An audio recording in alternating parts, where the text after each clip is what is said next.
He supports the Science of Mind, but not only that, he has his own ministry, which he's co-minister with his lovely wife, Dr. Deborah, who's here with us today, who you can only imagine the sacrifice she makes to share her amazing husband with us. So we're so grateful for you as well. I could go on and on and on. You've probably read his book, The Mind of Manifestation, or at least seen his articles in Science of Mind magazine.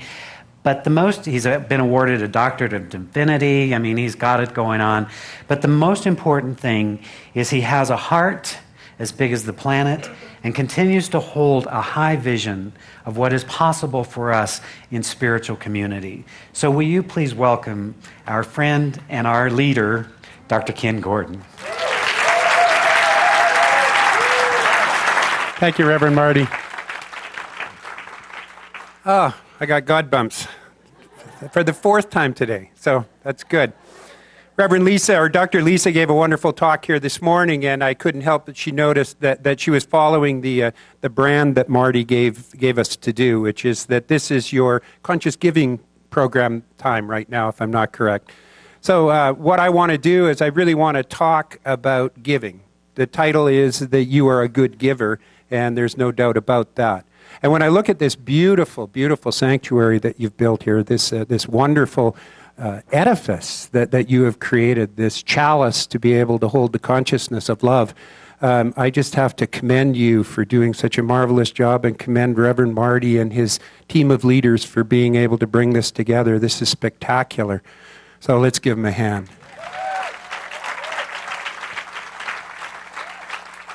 And if you look around right now, the room's almost full. Isn't that great? Doesn't that feel good? I know in our center in Kelowna, when we have a good excuse to bring people out, like Christmas and that sort of thing, we look at it and we think, oh my God, wouldn't that be great if we could do that every single Sunday? And so what I'm going to talk about today is I'm going to talk about the law of circulation. And I'm going to talk about it from the point of view of leaning into this conscious giving program that you're talking about for the members that are here. And I also just want to stress that this law of circulation doesn't just work for money. This law of circulation works for everything in your life. Every single thing is determined, firstly, by what you give. You know, the incredible thing is that most of us, if you're like me, and I won't talk about you because I'm sure that you do not have the same issues that I have. So, but I will talk about me. And the me that I'm talking about is the one that did not have a clue how the world worked, did not have a clue how the law worked. So when I talk about this conscious giving program for here, it's a conscious giving program for each and every one of our lives. I want to stress something with it, and that is that I do not have a dog in this hunt. My whole purpose in life is to awaken humanity to its spiritual magnificence. I really don't care about organizations and structures. I care about community serving so that people can grow in their consciousness and develop and build and move forward in who they are and how they do it. So what I'm talking about here today has nothing to do with this center, and yet it has everything to do with this center. It has to do with wherever we go that we get fed, and wherever we go that we want to continue to grow, to expand, and we want to live in that energy and that attitude and that beauty that is the truth of who we are. So I will just tell you the experiences that I've had and some of the little things that I crossed over in order to get to a place where I can say that my life is a life of joy, where I can say that my life is a life of light, where I can say that my life is a life of beauty. And how I got here and how I arrived here is a miracle in itself. Because I, like a lot of people that I observe in the world around me, I grew up not understanding the law of mind, not understanding how it works, and really operating in a backwards fashion. You know, people would come to me and they would say, would you do this for me? And my first thought, although I was always a giving, generous person, my first thought was always, but what am I going to get out of it? Why would I do that? Why would I give anything? Why would I give my love? Why would I give my energy? Why would I give my talent? Why would I give my treasure if I didn't get something back in return? And so I lived about 35 years of my life under those conditions and those laws. And I managed to manifest huge things. I was very successful in everything that I did, except holding on to what I manifested. It would come into my life and then go away again. It would disappear. It would dissipate. It would flow in and flow out because I didn't understand the law of circulation. I didn't understand that the change and the transformation that needed to take place was not in the world outside. And it wasn't necessary for me to struggle and strive and work hard in order to be able to get what it is that I wanted. All I needed to do was to become what was required. What I needed to do was step into it and begin to live the experience that I wanted to get. And that I needed to do it not from a point of view of expecting form, but from a point of view of expectation of energy. Rule number 1, you only give energy, you only get energy back again. So I want to press this on you. I want to stress this to each and every one of us. I remember Dr. Tom Costa, who was Dr. Deborah's and my teacher from Palm Desert.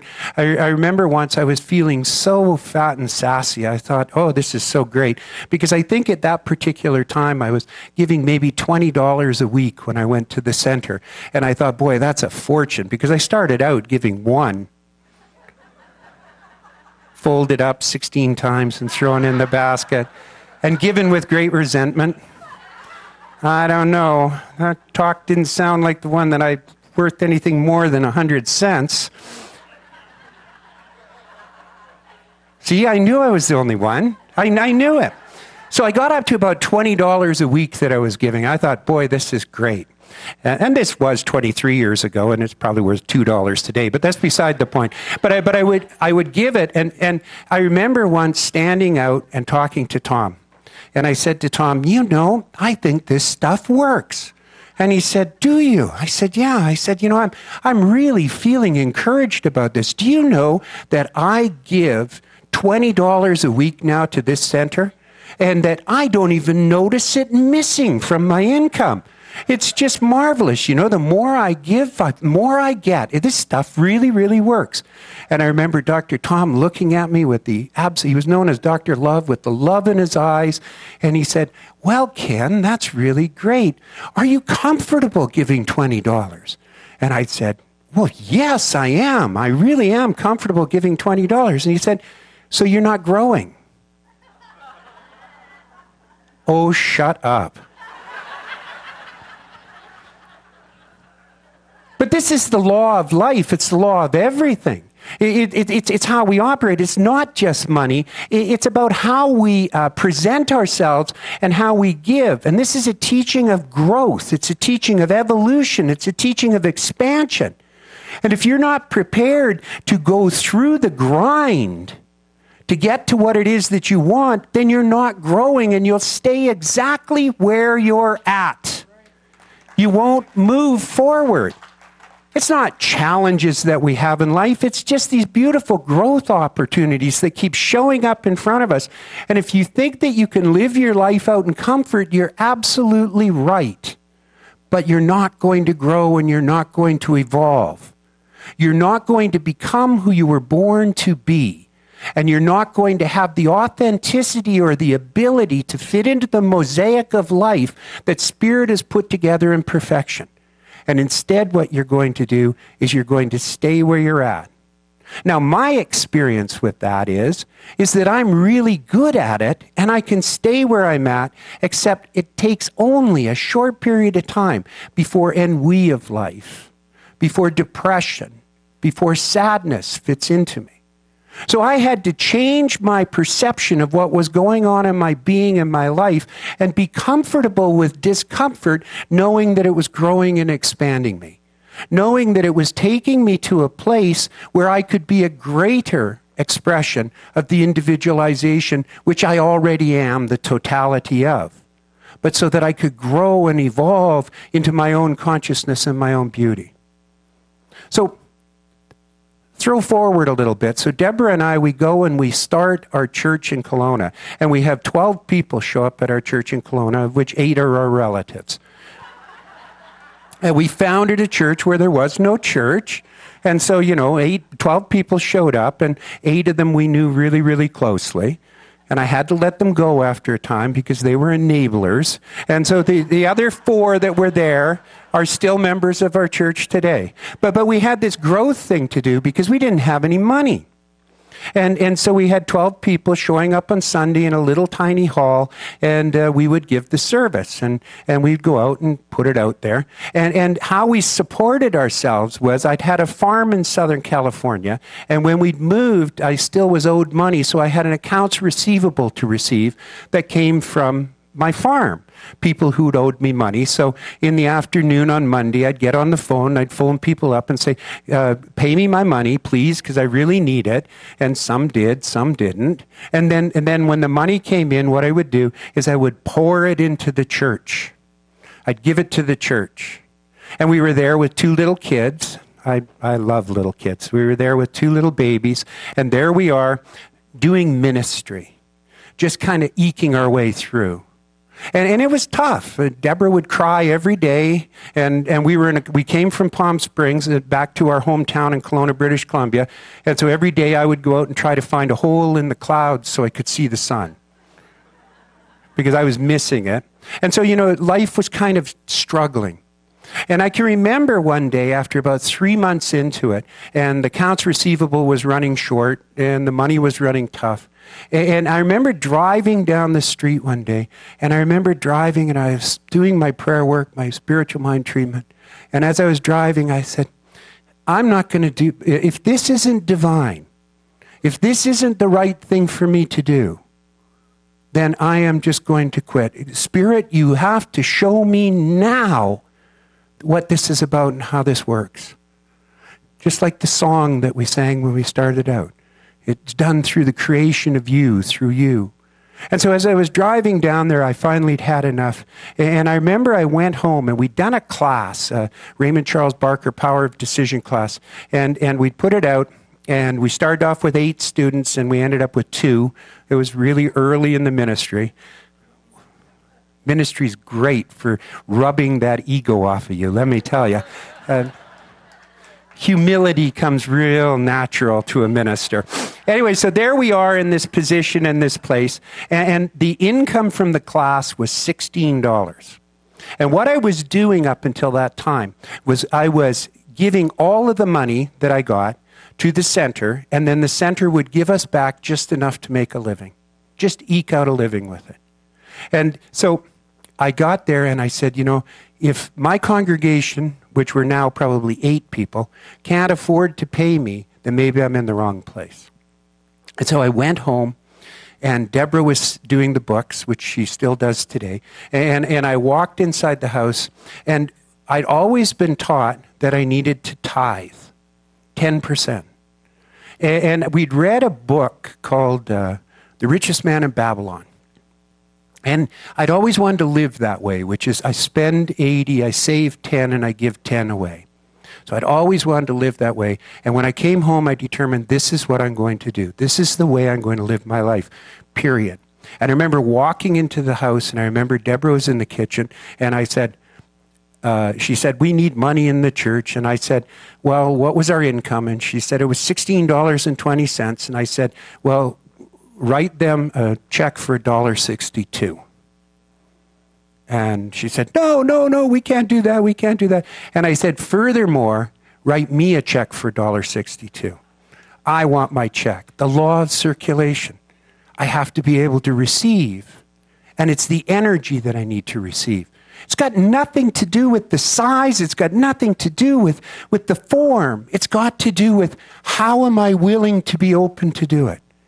Do I think ministry is about sacrifice?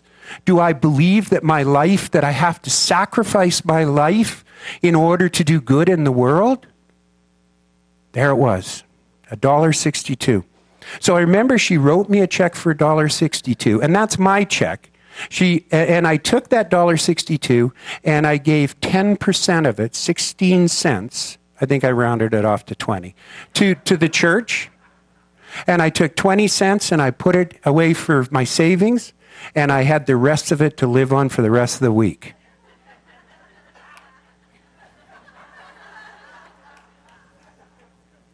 We never turned back. The miracles happened. All of a sudden, matter of fact, I think that afternoon we went for lunch with somebody and they gave us $1,000. And things just started to transform and they started to change. But it took a demand on the universe in order to provoke the change within me. Because, I thought I could fix it. I thought my mind knows how to do these things. I thought, I know how to make money. I know how to make this work. I know how to get this to do. But there is a power that is greater than I could ever dream of that knows so much easier. And so when I surrender myself to that power, it just picks me up and takes me where I need to go. So I find myself in this situation where suddenly our church has become prosperous. It grows. There's always this income. There are times we couldn't even know where it came from, but it was always there. We always had more than enough to do with what we wanted to do.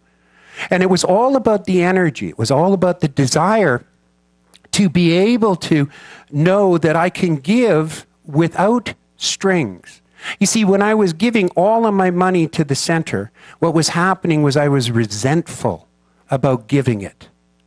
I had pissed offtivity about giving the money to the center. And through that, what I was doing was I was blocking all of the good that could come back in again. That's the way it works. Marcia Sutton says, resentment blocks prosperity, money follows love. I'll put it into a different term for you. Resentment blocks your incoming. And what the outgoing needs to do is reflect on what you want to come back in again. And it's played with energy. You give hate, you give with resentment, you give with anger, you give any way other than through the clear truth that you give it. Then the end result is that you get all of that resentment back into your life again. It gets to flow back to you. So there I am in the situation where suddenly what we're doing is we're becoming fairly prosperous and we're moving along, and I came to the next big lesson that I had in my life.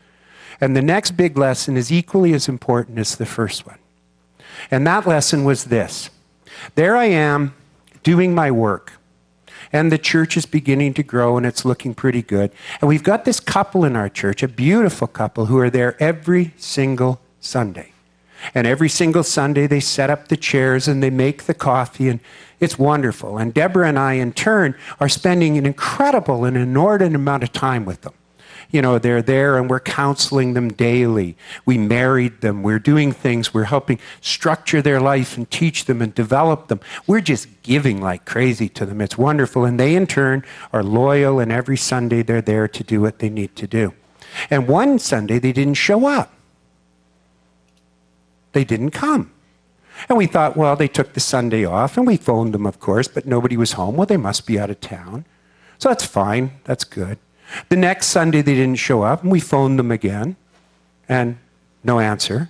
And this went on for 3, 4, 5 weeks, and we were becoming quite concerned about it, and we were just grinding away within our heads, what did we do wrong? What did we say wrong? Whatever. And finally, a friend of a friend, we asked them, whatever happened to these two? And they said, and it's fitting for me to tell you this here in Salt Lake City, they said they became Mormons.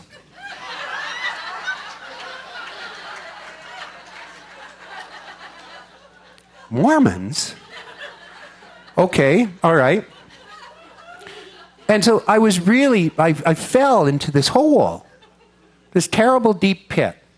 I didn't really, you'd never know if I was in a pit. I know how to fake it like you wouldn't believe it. But it certainly, I know it was a pit. So I fell into this pit, and so every day I'm doing this contemplation around this thing. And I'm thinking about it, And these lines keep coming into my head. And at that particular time, what we were attempting to do is get rid of debt in our life. And all my treatment work was getting rid of debt. It was, I owe no one anything, God. I am free, free, free. I pass on this. I give this away. I no longer owe anything. And my debt seemed to keep growing. It just seemed to keep building. And for some reason, it didn't feel like it was working. So I'm working on this. On one side, I'm working on freeing myself from any feeling of debt. And on the other side, I'm working on the feeling of betrayal from the loss of these two people. And so the two came together like they always do. Because whatever's going on in your life, I will tell you, it is totally related with whatever's going on in your life in the other aspect. You might not believe it, you might not know it, but it's so. And so the two come together and they mesh. And here's what I heard myself say. They left us after all I gave them.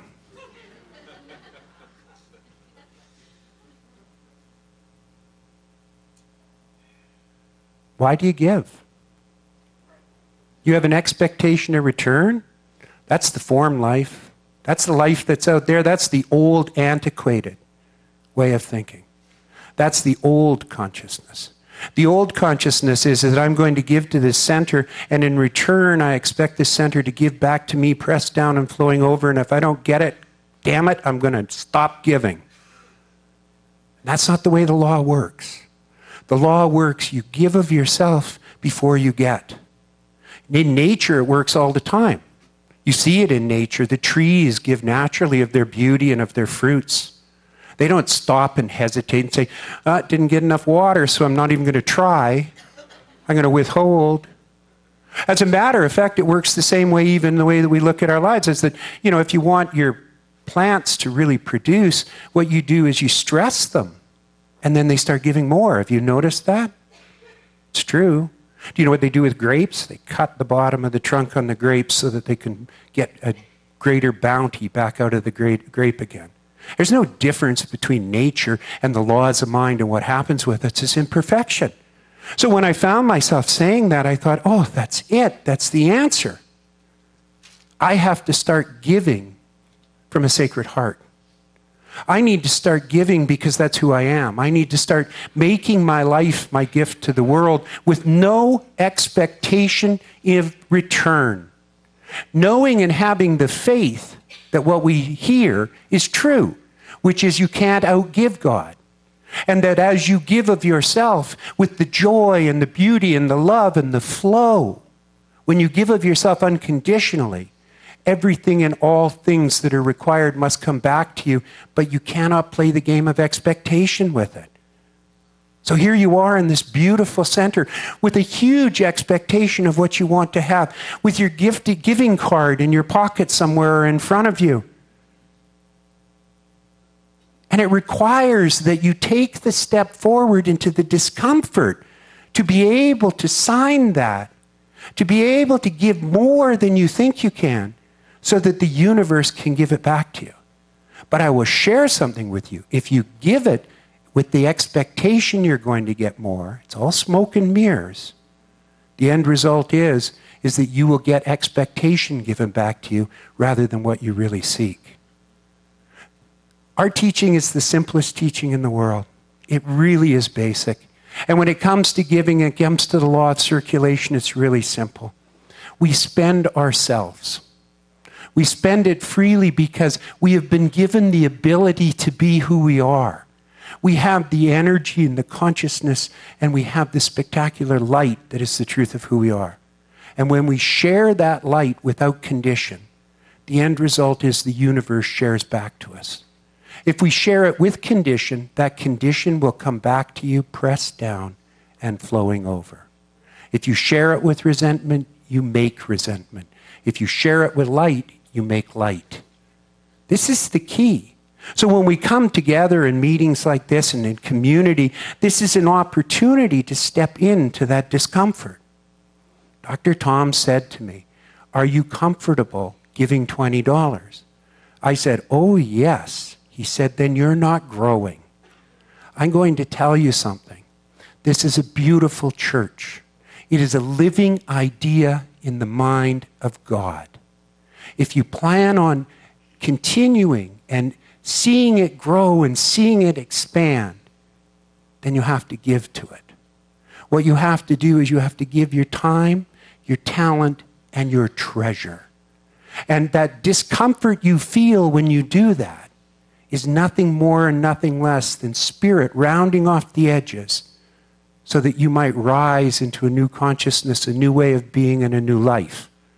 If you want to be prosperous, if you want to live a good life, then what I would suggest you do is you start sharing that today, right here and right now. Not just on the form, but on your attitude to what you do and how you do it. I no longer do things with strings attached to it. The reason I became the president of International Centers for Spiritual Living and the reason I'm the CSL of this organization is because I stopped doing things with an expectation of return, and I started doing things because it's my calling, it's my love, it's my light, and it's my joy. And without that, you've got nothing. So you have the opportunity to grow here. It's sitting in front of you. And what I want you to ask yourself when you take that card in your hand, if you are a member here, what I want you to ask yourself is, do you want to grow or do you want to stay the same? Because to grow means you have to go through the discomfort. Please know that you are loved, that you are honored, and that you are held precious by me and Centers for Spiritual Living. God bless you. Thank you.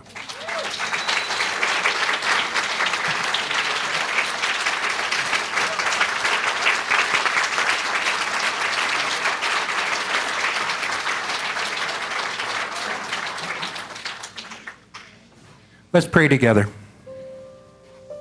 I recognize and know that there is God and absolutely nothing else.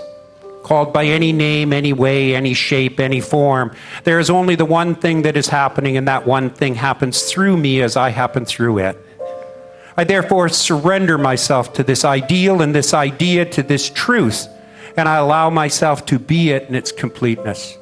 And I speak my word for that part of myself which is unconditional, that part of myself which is infinite in dimension and scope, knowing that that part right here and right now has transformed my life. It has changed something within me in depth. There has been an idea that has been presented this morning through Reverend Dr. Lisa or Reverend Dr. Kenn in such a way that it has brightened and lifted something. And that something that needed to be known is now known and is in the form of digestion within my mind and my consciousness. And that higher, greater power that is the truth of who I am moves simply, beautifully, and joyfully to bring it forward into my life and to prove it to me in every example and every way. Furthermore, that higher power, without any effort or without any need for me, dissolves and dissipates anything unlike that idea right here and right now, leaving behind only that idea of that depth of change and prosperity and understanding and appreciation and self-value. Accepting and expecting this, I just simply allow it to be my truth, knowing that every activity and every action from this moment forward is framed within that idea, and that I see it clearly in front of me, vibrating and knowing that which I desire in my life is mine right now, and I allow that higher power to move me, to pull me, to draw me to the magnificence that is the truth of who I am. I speak this word for every person here. I speak this word for this center. I speak this word for everyone who is open and receptive to hearing it. And having said this, I know that it's already complete, it's already done, it's already grounded in the consciousness of spirit, therefore the consciousness of me and you. And I surrender it back to the universal mind with an expectation and anticipation that it is so right now. I let go and I let God. And together we form this by saying, and so it is. Amen.